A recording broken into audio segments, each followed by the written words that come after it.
Oh, hey, happy Friday. It's Kevin here. I am working on guitars, on the 55 guitars juggernaut. I may be up to 55 guitars by now, who knows. So I'm going to take you down into my basement room where I'm going to be converting it ultimately to the guitar room as this channel progresses and as my process progresses through buying some vintage guitars, buying some old guitars, buying some super cool guitars, and some guitars that need some work, and taking you through my process of how I am working on them and learning how to do it. I'm not a luthier. I'm a handy guy who has tools and is very curious and likes to do stuff. So I'm going to bring you into this world. And ultimately, I'm kind of addressing my guitar acquisitions, easy for you to say, guitar acquisition syndrome by buying guitars and working on them and then selling them and getting in the hands of the rightful owner. So I'm going to take you through a little bit of time here, showing you the downstairs room, all the guitars I'm working on, the progress I'm making. Some of it is after some of the videos I'm going to upload. Like I have a harmony guitar that I'm working on. This guitar is actually ready to play. So I have a video on this one. And I probably have 7 guitars I'm working on right now. I have 8 guitars ultimately that are in this sort of state of buying them, getting them playable, and then selling them. So please take the journey with me. The next thing you're going to have is me down in the basement room. I'll be taking you through the guitars. Hope you're having a good Friday and enjoy the video. So I thought I'd do a video to update you, for those of you who are starting to get interested in my little channel here. So I'm working on this guitar. This is a Madeira, and I'm doing a refinish on it. A refinish? I'm refinishing it. It had some scratches on it, and I'm in the process of applying a two-tone finish to it. It is such a nice guitar. It's funny, I kind of got the colors right where the rosewood and the top kind of match now, but yeah, it's quite a process. Putting multiple coats on here of the poly, and then sanding it between coats, and I still have a little ways to go. It's quite a lot of work for this guitar. I'm hoping it sounds good because I've never played it. So here we have another guitar that I'm working on. This is an Epiphone. I got this through an online auction, and it came in with one of those adjustable bridge saddles, and I thought I would fill it with some rosewood, restain it. I have a Dremel router, and I'm going to route in the spot for the bridge saddle. I'm working on creating my own jig at this moment. This is a Takamine I have to decide what I'm going to do, because it's a lefty, and I don't know, are there really that many lefties? I could change the bridge. I could refill the bridge like that and reroute the spot for the saddle and put a new nut on it. I have a right-handed nut. There is a little difference in how they're braced. I was looking at it online. You have a little extra bracing on your bass side typically. I don't think that will really deform the guitar that much, but you know, we'll see what happens. Here I have the LeBlanc. It's a Vito LeBlanc, and don't mind this room. It's Santa's workshop at the moment. It's kind of a mess. I'm kind of working on straightening this up. We're going to get rid of this furniture. This is going to become a guitar room. Right now, one of the kids, he's a big fan of Legos. Quite a builder of Legos. He's got a bunch of stuff. This is all the packing materials for stuff that's going to go out. There's the freebie fixer-upper. This is the Harmony of Curiosity. I'm probably going to call it the Harmony of Prosperity because it's going to get some work on it.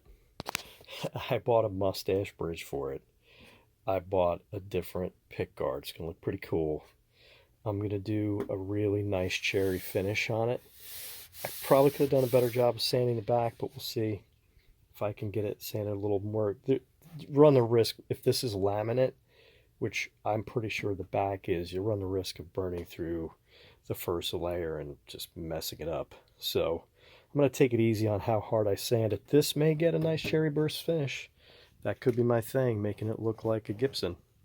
But it's an old Harmony, and it's not like I'm ruining a vintage guitar. it's just a guitar that was old.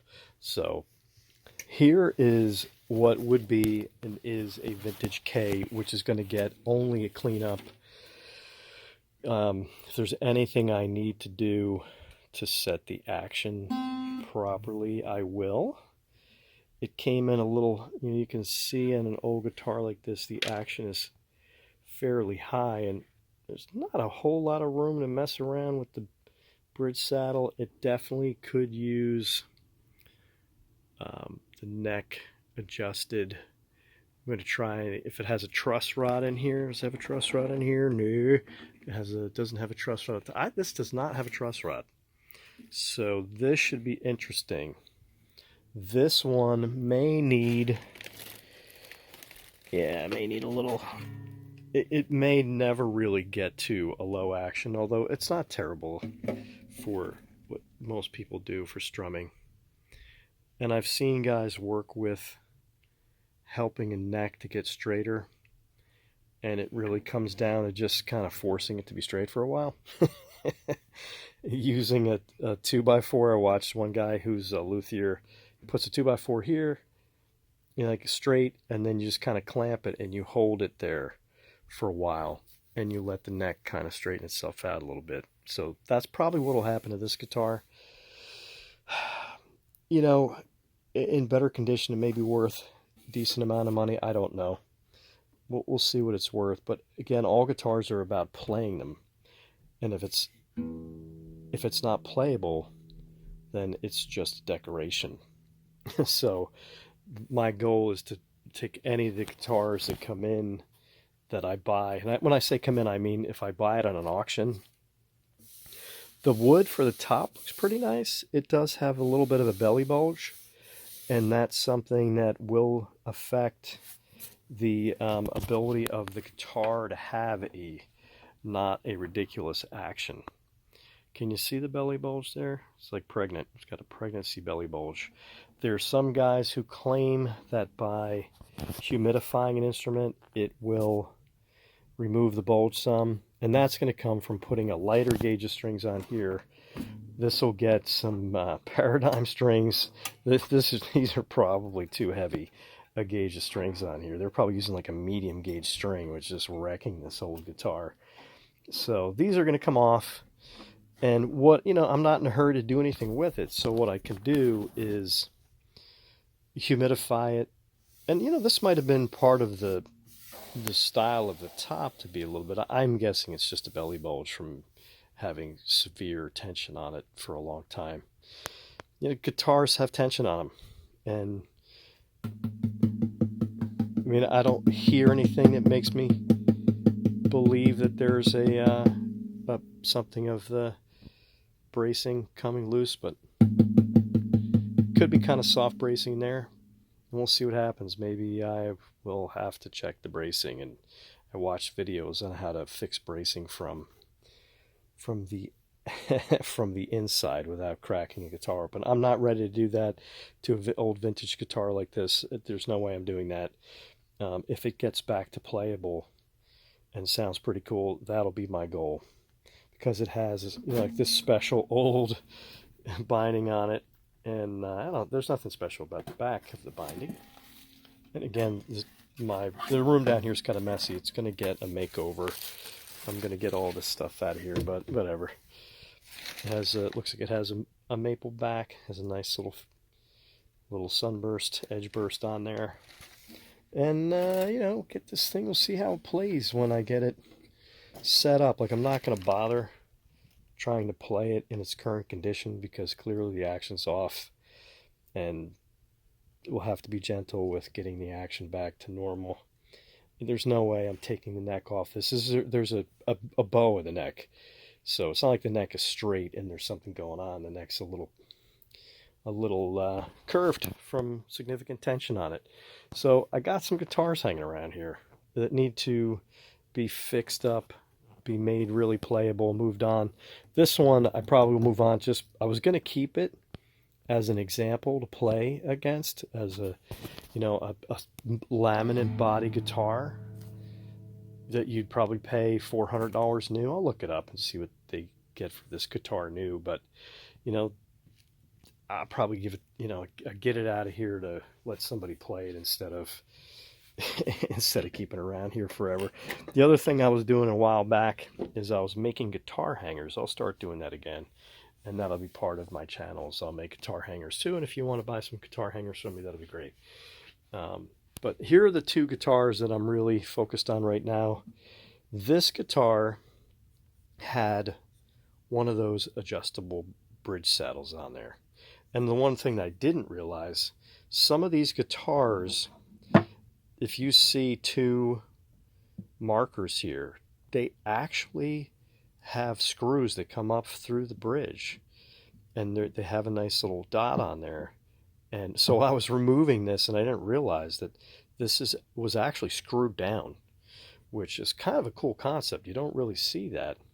And maybe that old guitar over there, those two things at the end there, may actually be because it's the bridge is screwed onto the top, so that you don't really have to worry about it coming unglued. So I removed this one, and this does not look like a laminated top. This is a pretty nice shape. I'm going to clean it up. This is what your guitar looks like when you remove the bridge. It just needs to be sanded now, and I plan on if I can just, when you go to remove it, you kind of can't help but do a tiny little bit of damage with the spatulas that you use. And I was using a lamp, and I had it set up like this. I was using it like a heat lamp to get the glue hot so I could get under there. It took a while. I was surprised how long it took. I think it was faster with an iron, but like a lot of these, the finish is here, so I'll sand the finish out of here. I'll get this all nice and smooth, and then when I install the bridge back, and I may go with a little larger bridge so that I can cover up those two spots. First, I'm going to see if I can kind of steam. There's one little depression right here from the little spatula that I was using. This one, so when I was working the bridge out, you can't help, it puts a little pressure there. So that's kind of a bummer, but very little damage to the top for removing the bridge so that I can, this is the two concepts I have. So let's go back, right? So you have two choices when you have one of those adjustable bridge saddles. Is you can fill it with some rosewood, refinish it. That was quite a process, I must say, taking a piece of rosewood and carving it to fit and then setting it in. And again, somebody may be upset, this is an old Epiphone, but they don't really sell for that much. So it's just going to be a better playing guitar, I think, when I'm done with it, versus not messing with it. Like this, what I love about this, I don't know if you can see it, the LeBlanc, it's a bolt-on. There's a bolt in there. Can you see it? This is a bolt-on neck. It would probably be so easy to set this neck. And you can kind of see, it's not all finished in. Like you'll see some guitars, they're all finished in there. But this isn't. So this would be easy to do a neck reset on it. But this one is definitely either going to get this bridge or a little bigger one to cover that up. But then, so looking at a guitar like this, I got it off of Reverb. I spend what I spend on it. And then, if I just use this is like another $10. If I use a bone bridge saddle and bone bridge pins or ebony bridge pins, depending on what I do, you're adding like another $20 in cost. Then if you do things like, the pick guard's a little bit loose, what do I do with the pick guard? Right? Do I leave the pick guard as it is? There's a part of me that thinks this LeBlanc headstock is ugly. It looks like a Frankenstein head.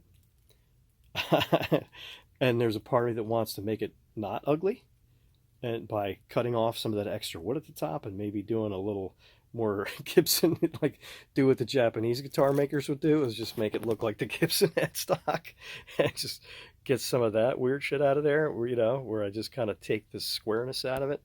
So this is my story, right? I have this guitar, which was like $50, right? No big deal. By the time I get done putting on the mustache and a new pick guard, and you buying stain and doing everything, you starting to put money into it, and hopefully it sounds good when I'm done with it. It'll look cool, I'll tell you that, because it's going to look cool when I'm done. And I think this may actually be a solid top, although it's pretty thin. It's not a thick piece of wood, so I'm going to be careful sanding this, and the new pick guard is going to cover that. And I am going to gently remove this bridge, because I can't see keeping this maple bridge on here and filling it in or whatever. So I already bought the mustache bridge, so this has to come off in order for me to sand that and make this whole thing uniform. So I probably will do a sunburst a la this Madeira over here. The sunburst is coming out.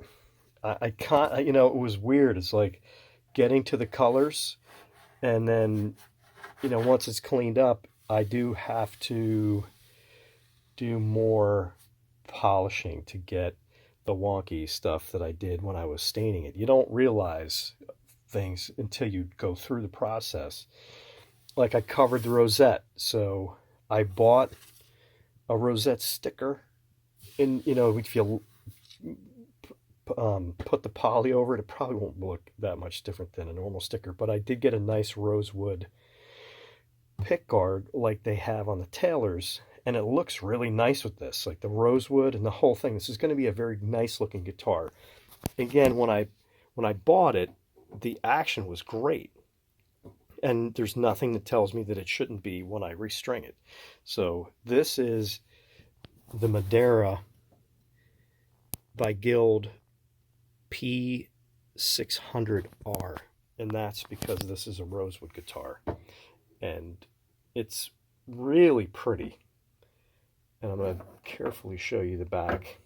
So I'm trying to get myself set up here. This is my idea to have this channel is kind of new, and I'm not set up yet, but I kind of wanted to give you an update so you have something to watch, keep you interested in my channel. But beautiful rosewood. It is laminated, but it's gorgeous rosewood on this guitar. Nice one-piece neck, I believe. Yeah, and it looks like a one-piece neck. There's no scarf joint on that. Not that I care. And overall, some cool guitars. So we have 1, 2, 3, 4, 5, 6, 7. I got 7 guitars in here and one in the closet, which I am not going to pull out at this moment. Yep, so this is the downstairs room that I am going to be working on. My wife is like, get all these guitars out of the bedroom and find something to do with them. And anytime you're kind of buying and selling some stuff, you're going to need some packaging for them. So this is the packaging that some of them came in when I bought them online. This one over here, which is the what am I doing here? So this Takamine, it's a lefty, and I don't know, are there really that many lefties in the world? There's going to be some lefty who's going to go, no, don't convert that to a right-handed guitar. But I'm going to, because I'm curious, what will it sound like? I know the bracing's a little different, and ultimately, some years from now, some 10 years from now, maybe it'll be a little different. Maybe it'll sound cool. Maybe it'll sound really bassy, because the bass won't be braced as heavily. But we're going to find out. My one of the kids, Caleb, who got the Maya guitar, is like, you can have it. I'm like, okay, so I can have it. Sorry for the shaking, but this is obviously on my phone. And I'm going to go through the process of taking a left-handed guitar and making it a right-handed guitar, because there's no other significant difference to it other than the cosmetics and a little bit of the bracing inside of the top, because that X shift does have another piece of the bracing on that side. Could I glue another piece on there? Maybe change it? I don't know. Maybe they'll change the sound of the guitar and not be awesome. I don't know. But ultimately, really, all it needs is for the nut to be changed and the bridge to be changed. So I got in some ebony, and I may just fill that in with ebony and then recut it. I have a router set up, and I'm working on doing a jig for my router so that I can route in the space for the bridge saddle. And fortunately, I do have the right bit to do that. I'm just working on the jig. I'm going to get that going tomorrow so I can get this guitar here, this Epiphone. I can get this Epiphone set up. Really crappy case it came in. It's really horrible. So this Epiphone, and you know, that's the problem with buying anything online. There is some light cracking of the finish on the top, like straight up the grain, but I don't think it goes all the way through the wood, and I've been humidifying it to see if we can kind of bring this thing back from very super dry. And I want to hear this one played too, and I did take the time to straighten out the neck a little bit, and the neck is a little straighter and it should be better. And I have been humidifying it, and since I've been humidifying it, the bulge is, there was a little belly bulge on this guitar too, and it's starting to come down. So we're going to see this guitar when I'm done. This is the FT-130. You may see these online. They come up. It has the old Gibson headstock, which I think is super cool. And I'll do a separate video on this guitar. Once I get this cut in, it's going to be polish up, keep humidifying it until it kind of seems like it's feeling okay. And we're going to put some strings on it, and we'll be ready to rock and roll. So there'll be a separate video on this one too, when I can have myself set up on a tripod and do that.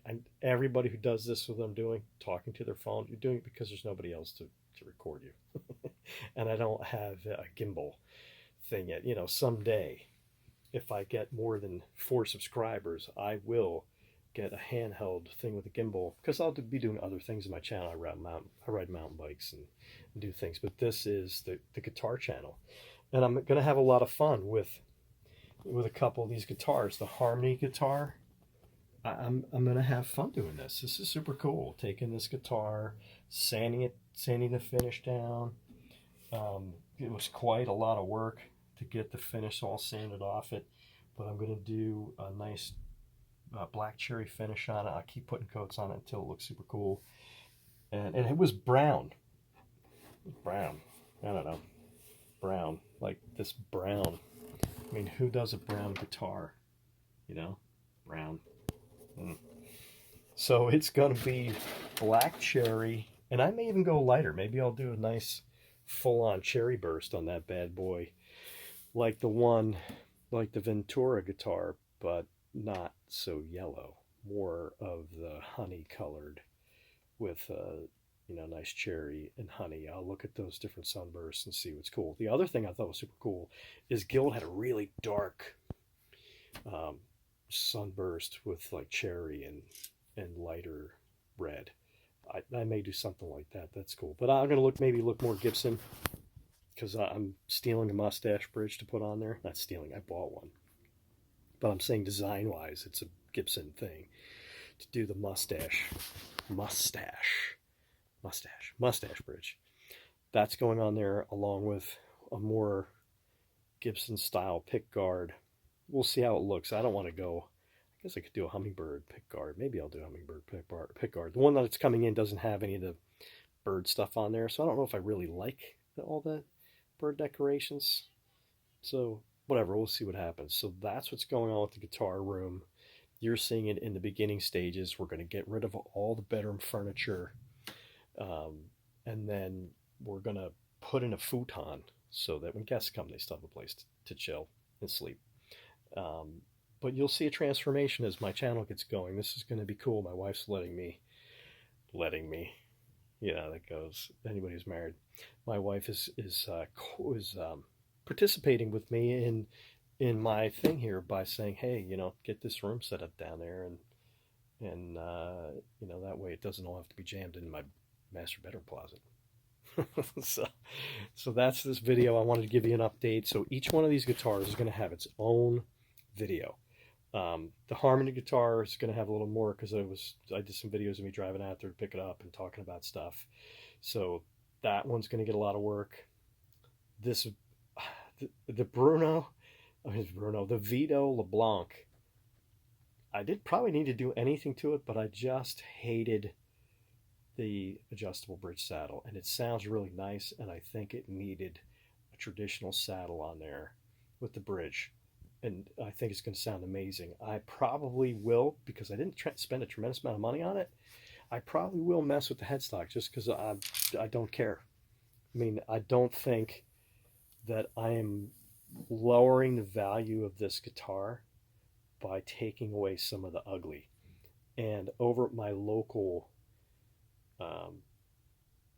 there's a local lumber yard.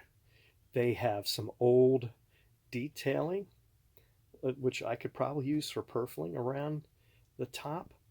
And I think I'm going to go over there and see what he's got. He was willing to just give it to me. He's like, take it as long as you're not, pig about it, taking all of it. So I'm going to go over and see what he has and see if anything makes sense. Or I may just get more of this plastic crap and wrap it around there. Or maybe I'll do an inlay. This would be my experiment on doing an abalone inlay to match what they did along the fretboard. This is hard because I can't show you the guitars while I'm talking to you too. But so the Vito LeBlanc, it has that funky headstock, but that's a sticker. That's not an inlay of Vito. It's a sticker. So I don't really care if I clear that off there and clean that up. I will say this guitar is pretty cool because it does have Grover tuners on it. And Grover's it's a good tuner. So whatever they were thinking with this Vito LeBlanc, they definitely did some nice things, nice appointments on this guitar. So it's probably a laminate when I do the video on it, aside from this, messing with stuff down here in this room of, putting on a new bridge. I'll play it and then I'll see what I want to do with the headstock, which looks, maybe you like Frankenstein, and maybe you'll just be like, Kev, don't do that. Don't change the headstock. Leave it alone. Don't spend more time on this guitar than you need to. Somebody's going to dig it just like it is.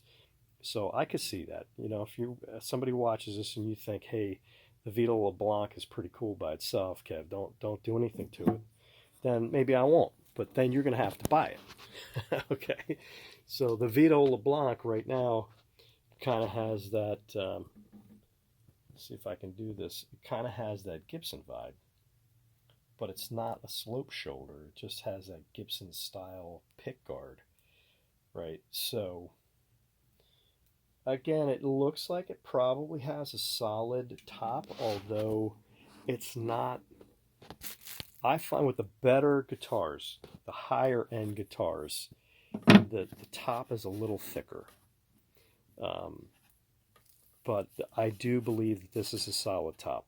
And judging by what I was seeing underneath the bridge and how it reacted, and it didn't delaminate like the cheapo guitar from Hohner, I'm thinking it's a solid top. And once I get to sanding it and reapplying the bridge, it should be perfectly cool. But it sounded really nice before I started messing with it. So it'll be cool to listen to the change of that guitar once I apply a new bridge to it and a bone saddle. And maybe I'll slot this. Maybe that's what this will do. I'm going to get one of those slotting tools. So the idea of slotting the bridge is the bridge pins are slotted to accept the string. Or you can slot the hole and use a straight bridge pin. And the idea there is you use a solid bridge pin, you get better contact and then maybe better tone out of it. And again, this guitar sounded pretty cool when it came in, but that adjustable saddle, this kind of thing here, this adjustable bridge saddle, that it comes in with the screws. And you could put bone in there, but at the end of the day, it's not full contact with the top of the guitar.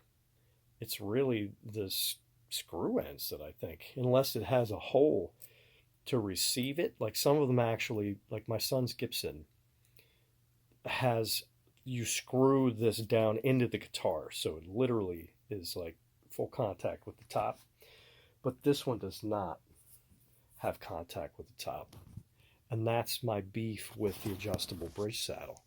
You lose contact with the top of the guitar, and so maybe you're losing some tone.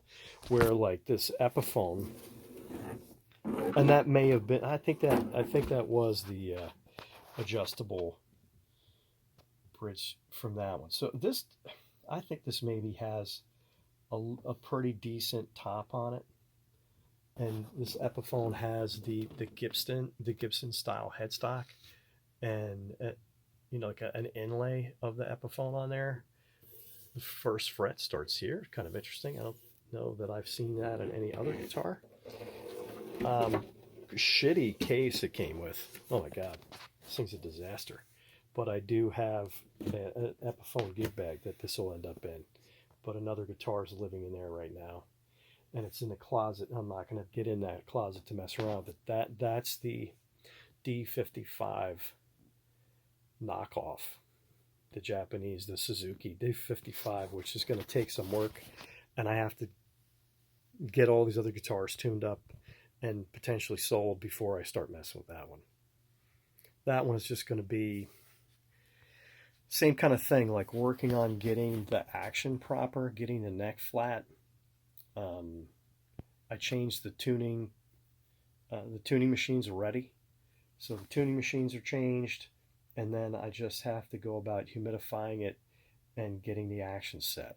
And that's going to take me working on the neck and the truss rod and getting the neck flat again. I don't think it's going to really need, I don't think it needs a full-blown neck reset. And a lot of if they have a truss rod, I don't even know that they need it, but I'm not a luthier. I'll watch more YouTube videos and see what I should do. But that's this video. I've got some super cool guitars that I'm working on. This one is going to be done within the next couple days, and by this one I mean the Guild Madeira, which is right here. There we go. So the Guild Madeira. Oh, I could actually. There, look at that. It's me with me with me with me. Me on me and me.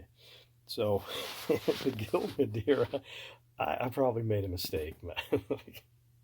But at the end of the day, if this guitar comes out where the top looks cool and it matches the back and sides, and I end up with this really super cool guitar, I'm not going to complain. Oh, that light is annoying.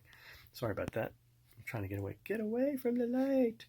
So that's this video. All the guitars I'm working on. I have the Ventura Bruno, and I just like playing that.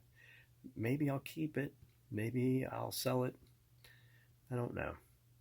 I still have the one of the other guitars that I thought I sold, but didn't work out. So we're working on what we got to do here, so I get to play cool guitars, and you get to hear them, and maybe you buy one of them, and then we learn about guitars together. I think this is going to be a lot of fun. I'm really looking forward to exploring all these guitars. This other one, the K, came in today. I just got it from the FedEx man, and I just playing.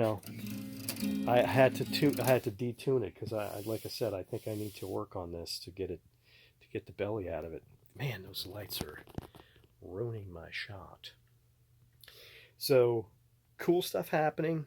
There was a guitar I was watching. I was getting ready to buy one on auction, a cool Framus, and I decided I better not have so many guitars before I try to do an auction and buy another guitar. I don't know what I'm thinking. I know what I'm thinking. I love guitars, and some guitars only come up on an auction, and maybe I would never see a guitar like this Framus classical guitar again, and maybe I will. But I need to cool my jets and work on what's here, get it ready, and put it up for auction or Reverb or wherever somebody may want to buy from me. And we'll go from there. We'll keep finding out about these old guitars and what's cool, what sounds good. So if you come across one, you're on, OfferUp or whatever, Craigslist, and you happen to see a guitar and you're like, yes, I know I've seen that before, and that's a cool guitar. And if it's in decent shape and the action's not terrible, unless it has a crack or something, I think we're going to be able to do a lot with these guitars. I don't want this to be any longer. It's probably going to be a half hour already, but I'm pretty excited. Hope you join me to see what happens with the rest of these guitars.